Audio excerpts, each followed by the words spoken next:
wasaaradda horumarinta caafimaadka Soomaaliland ayaa sheegtay in 110 qof laga baaray xanuunka COVID-19 oo 730 kamid ah laga helay xanuunka coronavirus.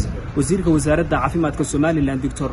Professor Umar Abdullahi Bade oo warbaahinta kula hadlay magaalada Hargeysa ayaa waxa uu sheegay in 110 qof ee xanuunka ka baareen coronavirus ay dhamaantoodba ku sugan yihiin magaalada Hargeysa.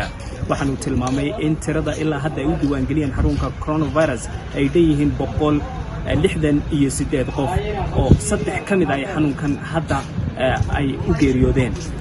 taas oo ka dhigaysa tirada xanuunkan u geeriyootay 14 qof.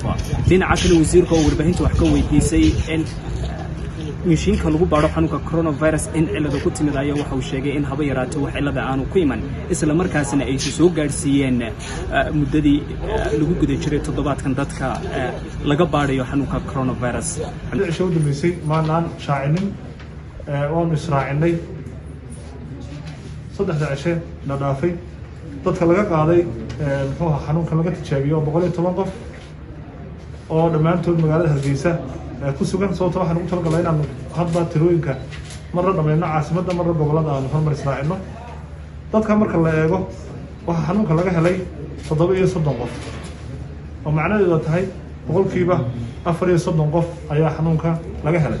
laakiin ilama aha inay tahay maalintii ugu badnayd tir ahaan inta laga qaaday taska badan hadda dib u raacdaan statementki bisha May 40 qof oo xanuunka ka eegnay waxa laga helay 18 qof oo macnaheedu ahayd 45 marka isku ururinta waa tiro badan laakiin marka laga hadlayo maalmaha waa laga badan yahay. inta waxay raacaa dadkan inta badan waa dadkii dad xanuunka laga helay ama la noolaa ama la kulmay ama laha calaamado ay yimiday ee doonayay in laga qaado oo la hubiyo.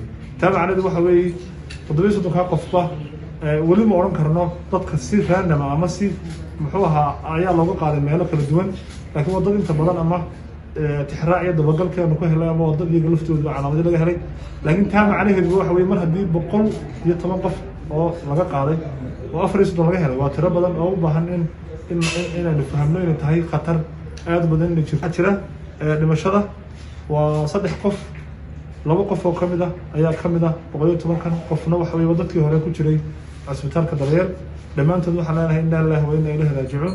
ilaahay u naxariisto maalmo khayr leh oo wanaagsan bay dhinteen ilaahay baa u dooray waana shuhado sida ay culimadu noo sheegeen qofka ku dhintay xanuunka noocan oo kala waa shahiid waa ahlu janno ehelkoodina waxaan leenahay sida iimaan iyo qarankaba iyagana ilaahay subxaanahu wa ta'aala dambigoodana inuu dhaafo jannadiisana uu ku casuumo ee ilaahay weydiinayna.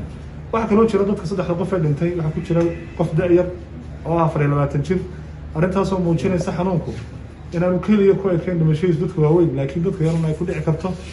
kul arrintaas waxa u baahan tahay taxadir dheeraad ah.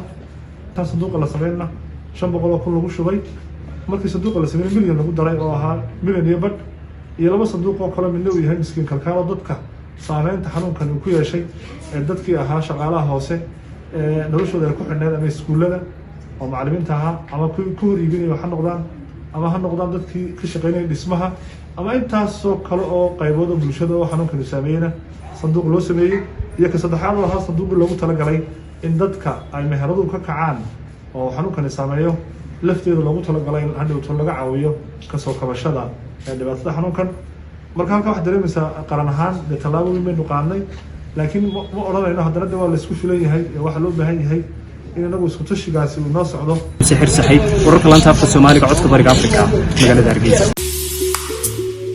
si aad joogto ugu hesho wararka iyo barnaamijyada telefishinka codka bariga Afrika fadlan iska diiwaan geli channelkayaga YouTube-ka ama dooro bogaggayaga baraha bulshada ee Facebook iyo Twitter.